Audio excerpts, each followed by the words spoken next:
मैं संजू जमुहर आप सभी का स्वागत करती हूँ अपने YouTube चैनल पर। एक सोहर गीत लेकर आई हूँ। जैसा लगे मेरे भाई बहन जरूर बताइएगा। मेरी दीदी भजन गाना सुनाने जा रही हूँ। कैसा लगे गाना आप लोग जरूर बताइएगा। राम जी का सोहर गीत है। जौने दीना राम जन्म ली है धरती आनंद भये, धरती आनंद भये हो। बहिनी रावण के मनवा दुखित भये, बैरी जन्म ली है, बैरी जन्म ली है हो। बहिनी रावण के मनवा दुखित भये, बैरी जन्म ली है, बैरी जन्म ली है हो। मचिया ही बैरी मंदोदरी सुन हो राजा रावण, सुन हो राजा रावण हो। राजा काहे त्योहार मना दुखित भये, राम जन्म ली है, राम जन्म ली है हो। 1,00,000 पुतवा तुम्हारे 1,00,000 नतिया, 1,00,000 नतिया हो। राजा एक से 10 भुजा तोहरे काहे दुखित भया, काहे के दुखित भया हो। राजा एक से 10 भुजा तोहरे काहे के दुखित भया, काहे के दुखित भया हो। दुआरे से उठली मंदोदरी, झपटी महल गईली, झपटी महल गईली हो।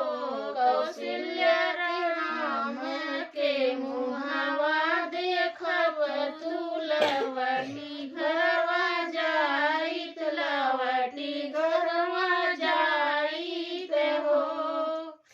बहिनी राम के मुहावा देखब तुलवटी घरवा जाइत, लवटी घरवा जाइत हो। काहे के मुहावा देखाइत, काहे देखआउत, काहे देखआउन हो। बहिनी बराबर के राम होई है, बरहिया में आऊ, बरहिया में आऊ न हो। बहिनी बरदन के राम होई है, बरहिया में आऊ, बरहिया में आऊ न हो।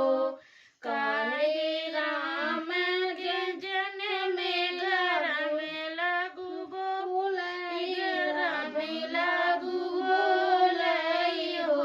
बहिनी 12 बरिस राम होई है, बनही चली जई है, बनही चला जई है हो। बहिनी 12 बरिस राम होई है, बनही चला जई है, बनही चला जई है हो।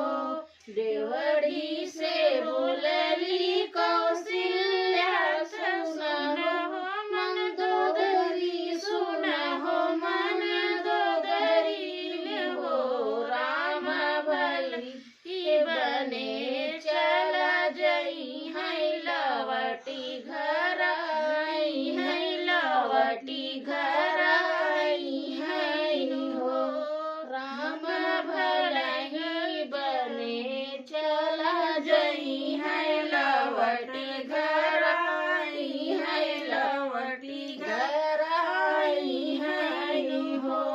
रानी छोटल बजनिया के नावा बजन धर